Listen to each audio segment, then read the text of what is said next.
네, 안녕하세요. 좌충우돌 자녀 키우기 안기옥 변호사입니다.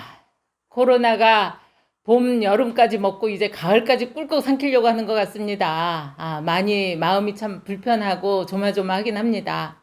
그래도 어쩝니까? 우리는 살아야죠. 네. 코로나 시대에 극복하는, 코로나 시대를 잘 넘기는 그런 비결을 오늘 좀 말씀을 나누려고 해요. 코로나가 우리 일상을 많이 바꿔놨죠. 외출도 줄이게 되고, 저녁 모임은 당연히 없어지고, 심지어는 뭐 주일 예배까지 집에서 가정 예배로 드리는 이런 환경이다 보니까 가족들이 모일 시간이 이제 점점 길어진 거예요. 그런데 이런 환경도 우리는 그렇게 익숙하지가 않았죠. 그동안. 그러다 보니까 대화 시간은 길어지는데 이 소통은 더 죽어지더라. 좀 이상하죠? 근데 그게 현실입니다. 대화할 시간은 실제로 길어지고 대화도 많아진 것 같은데 실제로 그 상대방의 마음을 내가 알아듣느냐, 내 마음이 정확하게 전달이 됐느냐. 우리가 말은 입으로 하지만 그 속에 담긴 건 그 마음이잖아요. 그 마음을 얼마나 정확하게 우리가 상대방에게 전달시키느냐 하는 것은 또 별개 문제인 것 같더라고요.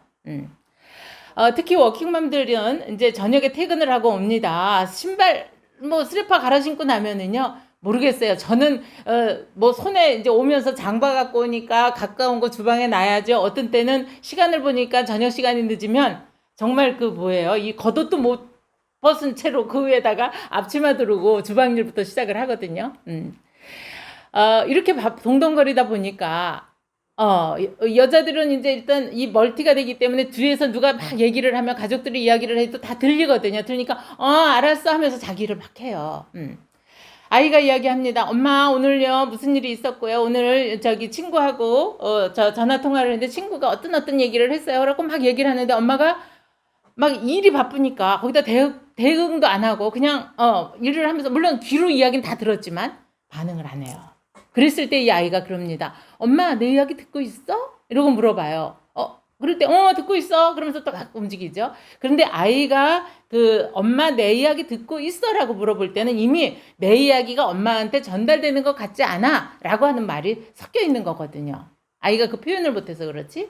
그럴 때는 최소한 돌아서서 눈 한번 맞춰주고 그래 네가 이런 이야기 했지. 그런데 엄마가 지금 주방 일이 바빠서 너를 쳐다보고 이야기할 수가 없구나. 네가 이야기하는 거 엄마가 들어줄게 하면 아이가 안심을 좀 하고 계속 이야기를 할 수 있다 그래요. 근데 그게 아니고 듣고 있는 거 다 듣고 있는 거 모르니 이러면서 등만 보여주는 거예요.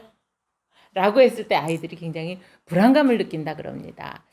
우리가 이렇게 코로나의 뭐 좋은 영향인지 나쁜 영향인지 모르지만 가족 간에 모일 시간이 길어지고 이럴수록 가족들 간에 소통을 하는 데 있어서 설명을 하고 이해를 시키라 그래요. 예를 들어서 내가 엄마 아빠가 바쁜 거 맞죠. 바쁜 걸 맞는데 아이들은 엄마 아빠만 기다렸다가 그 이야기를 하려고 생각을 하고 있는 거예요. 그러면 최소한도 상황을 설명을 해주고 너가 이런 얘기 하고 싶구나. 그런데 엄마가 지금은 음식을 준비를 해야 되니까 우리 저녁 먹으면서 이야기하면 어떨까? 아니면 엄마가 그냥 듣는 걸로만도 네가 되는 이야기면 그냥 이야기해. 엄마가 너 이야기에 집중해 줄게. 라고 설명을 해주라는 거죠. 근데 마음이 급하니까 그 설명이 안 나오는 거죠. 그 설명하는데 사실 30초 분이 안 걸리거든요. 그러니까 거기다 대고 엄마 바쁜 거 안 보이니? 라고 하면 애가 입을 딱 닫고 말죠. 그러면서 이제 아이들이 점점 커서 엄마하고 소통이 안 된다, 대화가 안 된다, 엄마는 내 말 안 들어준다 라고 하면 또 억울하다 그러죠. 내가 얼마나 바빴는지 아나 자기 얘기만 하는 거예요. 그러면 정말 이 소통의 기회는 멀어지고 힘들어집니다. 그래서 우리가 집중하는 게 원칙이지만 그게 안 될 때는 상황을 설명해줘라. 상황을 설명해줘서 그 아이로 하여금 엄마의 입장을 이해하게 하고 그리고 아이가 안심하고 자기 이야기를 할 수 있게 하는 게 가장 중요한 것 같습니다. 이런 집중의 문제는 또 한 가지 제가 팁을 드리면은요. 엄마가 이제 뭡니까 회사에서 일을 하고 있는데 아이가 전화가 와요. 근데 엄마가 못 받을 수 있죠. 저도 그런 경우 많거든요. 상담 중이거나 이럴 때. 그러면 최소한 문자로라도 엄마 상담 중 마치고 전화할게. 라면 아이가 안심을 하잖아요. 이제 엄마는 전화 오는 걸 보고 그냥 아니 이놈이 엄마 일하는 직장에 대고 이렇게 엄마 일하는 바빠 죽겠는데 여기다 왜 전화를 해라고 마음속에 있는 게 이 문자조차도 안 보내고 하면은 아이가 불안해한다 그래요. 엄마가 나를 무시해.